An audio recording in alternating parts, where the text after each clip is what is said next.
What's up, preppers? Welcome back to another video. It's currently in the middle of moving completely over, so hence the lovely low quality green screen bunker behind me. But just bear with that. I just want to bring you this news about the National Security Strategy 2025 that has just been released. People have been talking about it already on our Discord and what it actually means and what it entails. So I thought we'd have a really quick look and a quick scan through it together and see what key points we can pull upon and see if this country's actually learning its lesson when it comes to preparedness. So here it is, the National Security Strategy 2025, Security for the British People in a Dangerous World, produced by HM Government, June 2025, you see the date there. So we've got presented by Parliament by the Prime Minister, blah blah blah. Lots of forward in it, talking about securing our nation, bit of patriotism, all that usual stuff. That spiel. So we want to get into the actual core of this, navigating an era of radical uncertainty. So talking about the potential threats there, of course. I will link this so you can read through it in your own time. Now, it's broken down into this circle. This circle has 3/3 in it: security at home, strength abroad, and sovereign capabilities. Security home is building resilience to future threats, which is what we want to look at the moment, make the UK hard to target, and defend our territory. Then strength abroad is to bolster collective security, renew and deepen our alliances, and develop new relationships in new domains. And sovereign capabilities is rebuild our defence industrial base, which is always going to be good for the economy and potential jobs, identify, nurture and protect any sovereign capabilities, and pursue asymmetric advantage. So, that's the strategic framework, and that's how it's broken down. And the one that we're looking into today, we're not going to go through all of this today, but what we're looking at today is security at home, which is, of course, national resilience, which I've been banging the drum that we need to improve on for a long time. So this talks about the first pillar of strategic framework, the vital work of the police and the security intelligence agencies, and all the multiple interconnected threats required to make ourselves harder target to our adversaries. So the first point is defend a territory. An island nation needs to be able to control its borders and maritime environment. So that's not something we've been saying for ages, right? Security at home requires monitoring, managing who and what enters our waters and airspace. The UK depends on subsea fibre cables for 99% of its communications, and approximately 3/4 of the UK's total gas supply comes from subsea pipelines. Our territorial security, therefore, begins at sea. Of course it does. We're an island nation. We've had a proud, upstanding navy for hundreds and hundreds of years, which have gone from a mighty force down to what we are today, but definitely needs to rebuild. The Royal Navy will take a leading and coordinating role in securing undersea infrastructure and maritime traffic, carrying the information. So there we go. So I mean, hopefully that's a big bolster for the Royal Navy. Here's a little map of the undersea cables there around the UK for all our communication networks, and some of the key facts surrounding that. We don't need to go into that. You either already know them, or like I say, I will link this below. Point 7 here. The UK border is a vital pillar of our security as a nation, protecting us from international threats, helping us uphold and enforce domestic laws, and allowing our citizens to go about their lives freely and confidently. Well, that's not happening at the moment, so something drastic needs to be done there. Through the new Border Security Command, we have already invested over £150 billion over 2 years into technology and specialist officers, including applying lessons from counter-terrorism and making full use of law enforcement and intelligence agency capabilities. it doesn't reflect on what we see our border security doing. So a drop in the ocean, as it were. We're also investing in new technology to enable frontline personnel to carry out more targeted interventions, tackling organised immigration crime and cracking down on the people smuggling, smashing the gangs. And you've not smashed anyone, you're talking rubbish.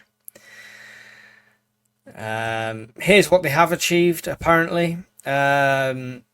According to the Home Office, 27,026 kilograms of Class A drugs seized in 23-24 at UK borders.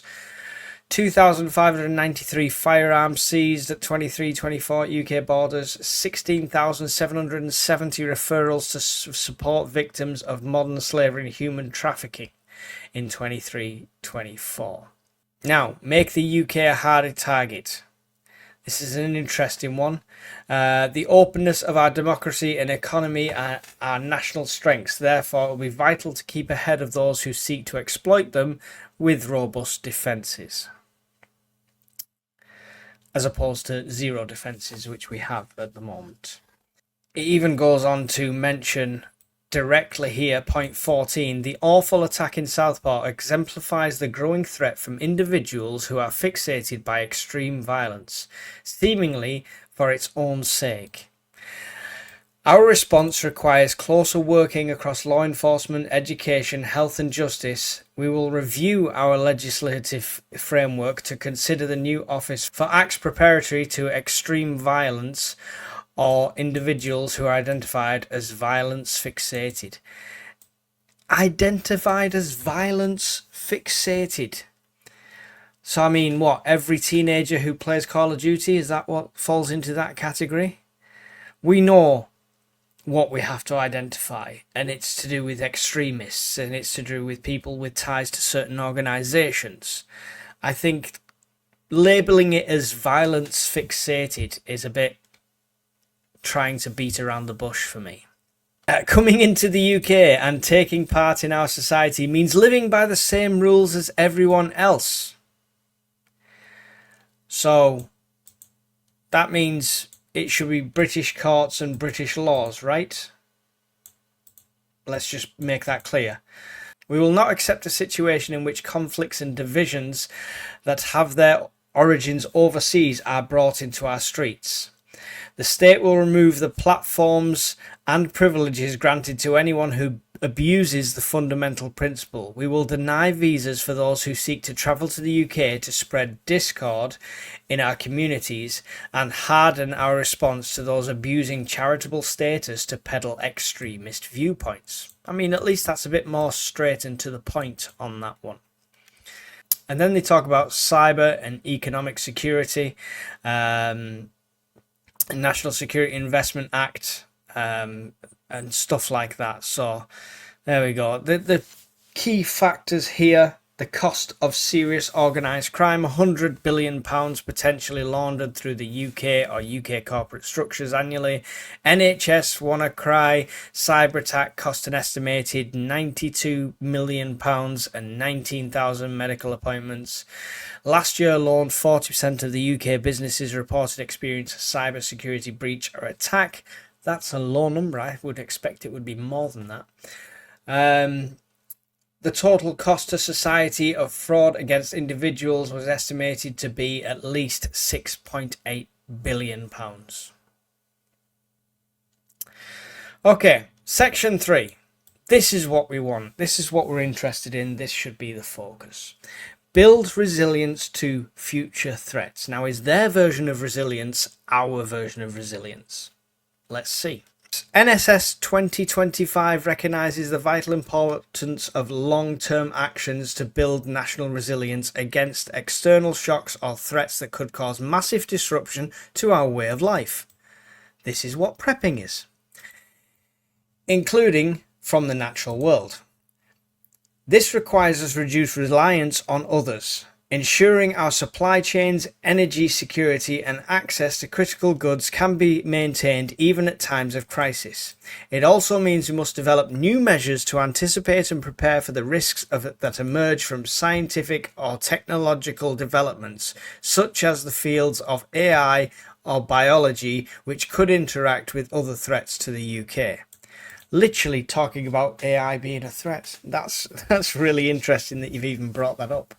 That's funny.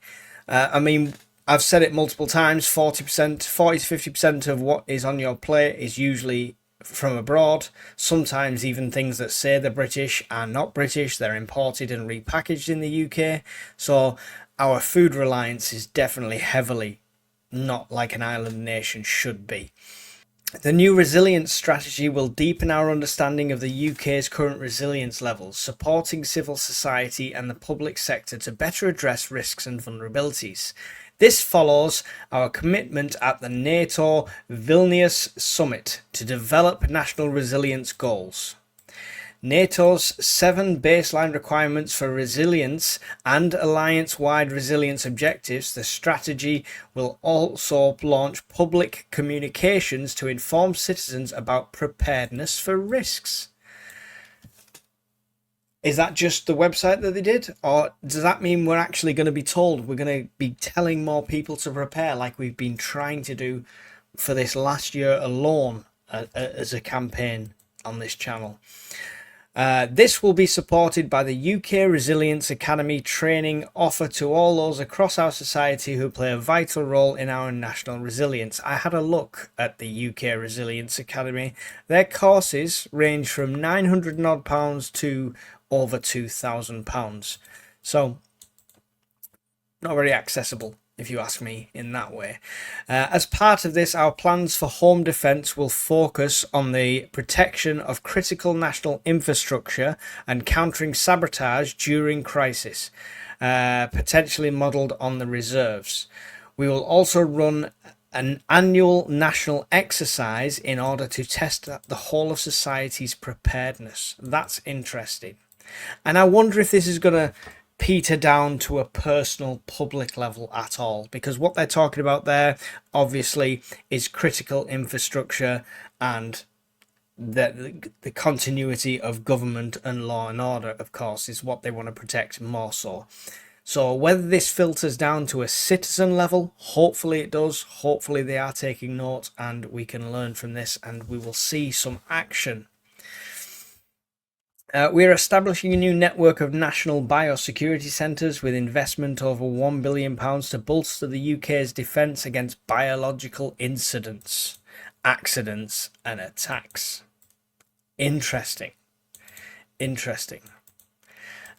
We won't go too far into that because, you know, we know the powers that be don't like us talking about stuff like that. But why is that suddenly a big issue is the question. Anyway, skirting over that quickly. The new industrial trade and critical mineral strategy will strengthen the international collaborative to drive investment, increase access to finance and improve government support and guidance for businesses to help them understand and mitigate risks. Fine. Here we go. 25. Let's see if this is still the same laughing stock agenda. Our energy security is vital to our national security. Economic stability, the delivery of essential services, and our ability to fuel new technological developments in fields such as AI. We are moving away from imported fossil fuels and towards electricity produced at home and by our allies. Net zero, anybody? So we are moving away from fossil fuels because we need to be good to, you know, Mr. Squirrel in his habitat, and towards electricity produced at home, fine, and by our allies. But what if that suddenly isn't our ally? Or, and I'm not saying that that relationship's going to break down, but what if they suddenly need all that energy? We're already relying too heavily on imports. That's insane. We have banned the import of oil or gas from Russia and are building a global uranium nuclear supply chain that is entirely free from Russian influence. We have also lifted the ban on onshore wind, consented to record amounts of solar power projects, and continue to innovate and invest in the other sources of renewable energy. Reducing energy prices remains vital part. Yeah, all right. Right, so all that investment you're talking about, taking people's farms and making solar farms and bringing onshore wind farms and stuff like that. How about we reduce the strain on the national grid by offering that same amount of money as a project to offer all of the UK solar? Yeah, you've got a house, you want solar, even if you're in rented property, does your landlord want solar with batteries that you can store the energy for? And we'll feed some of that back to the grid. So you don't pay them for the feedback to the grid, but give them storage for the batteries in case of power cuts, resilience, and give them solar, reducing the bills. Two problems there that you've talked about solved without huge solar farms and wind farms taking over where we should have food farms. Reducing energy prices remains a vital part of ensuring our nationals' ability to innovate and grow our economy. Alongside action to shore up our domestic energy security, we will work internationally to address the climate and nature crisis and the risks it possesses to our national security, financial stability and green growth at home. Our Global Clean Power Alliance will maintain international momentum behind the transition to clean power, drive investment in emerging markets and develop economies, and enhance the resilience of clean energy supply chains. Yes, the resilience of clean energy supply chains. So we don't have blackouts like Spain caused by a problem with the inertia. Including for the UK, with partners, we are working to reform the global financial system so that it delivers the finance needed to tackle such global... Reform the global financial system. Interesting. How do they plan to do that? The next one is obviously strength abroad, and that goes into NATO and working with allies, etc., and then sovereign capabilities. It's this resilience one that we really wanted it for, so that's pretty much all I wanted to show you on that front. But like I say, I will link the document down below so you can go and have a read of it. My arm's disappearing. So you can go and have a read of it yourself in more detail. But like with anything in this country, a report is great, but what physical actions will we see, if any? I do like the idea of informing the public to be more prepared, to be more resilient, maybe more than a backdoor launch of a website that nobody knew about, or 20 minutes on morning TV that most people missed. Hopefully an actual campaign about preparedness, about resilience, maybe contact some people that actually do it, you guys out there, me, whatever, and maybe get some proper advice and not just 72 hours and duck and cover and, protect and survive and rehash all the old stuff like that. It needs to be modern advice for modern people, and it needs to scare them enough to take note of it. But we don't want to spread fear, of course. But if it just comes through as leaflet form, if it just comes through as a TV announcement, comes through as a text message alert saying it's a drill, etc., then people will take note for the whole of 5 minutes and then go back to what they were doing. Really need to push the campaign onto regular people. And the energy security thing is just... it baffles me. I'm not going to go too far into that. I'm going to leave that for Scottish Prepper 73. He can do a video and talk about all that side of things and how much that's a joke. Hopefully he'll do that.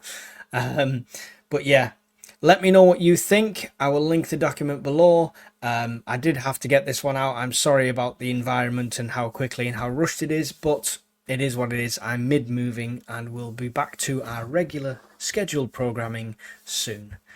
Thanks for watching, guys. Don't forget, like and subscribe if you're new to the channel. Talk about preparedness, resilience all day long with you. And I'll see you all in another video really soon. Goodbye.